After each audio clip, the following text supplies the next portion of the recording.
You want to hear? I'll tell you a cool story about a specific Magic card. I once owned a copy of Ancestral Recall. It was beta, right?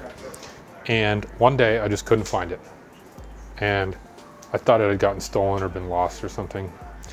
And then I ended up moving. So years later, like literally 3 years later, I was moving boxes in my car, and I had my dog in the back seat.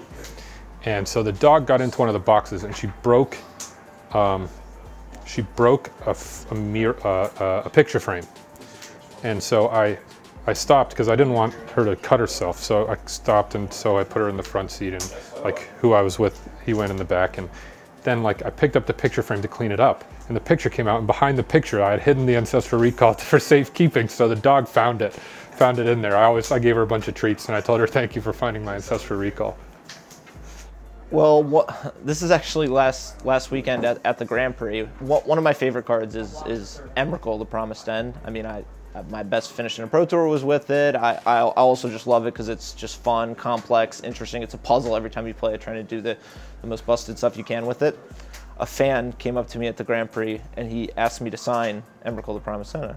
I liked it, signed it. I took a picture because it looked cool, it was Japanese.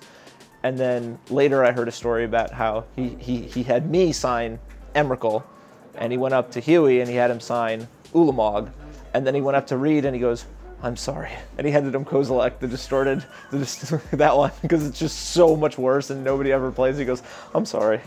He wanted the Peach Garden Oath with the 3 Eldrazi's, and Reed got stuck with the Kozilek. Man, one Magic card. Well, I mean, I guess my favorite Magic card was definitely Ophidian. And I remember hearing that Dave Humphries had like played a deck with it, and I was like, I'm gonna throw together a deck with that bad boy.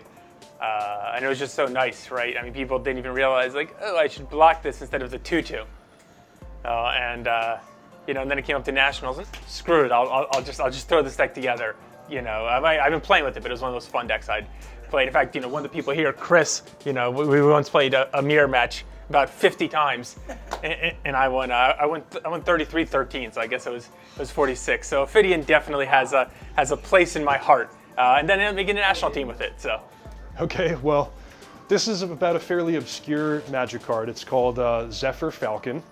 It's a 2-mana 1/1 flying vigilance, except when I learned to play the game back in 4th edition Ice Age, what it said on the card was attacking doesn't cause it to tap. So my brother Ian and I were self-taught Magic players. All we had was our starter pack and the little instruction insert that came in the pack, and that's how we learned to play. But one of the first games we were playing, my brother played Zephyr Falcon. You know, I played my 3rd land and said go, and he's like, okay, attack you for 1, you're at 19. I'm like, okay, I'm at 19. Okay, attack you again, you're at 18. Yeah. I'm like, all right, I'm at 18. He's like, attack you again, you're at 17. We didn't know you could only attack 1 time. As long as your creature was untapped, you know, you just keep going at it.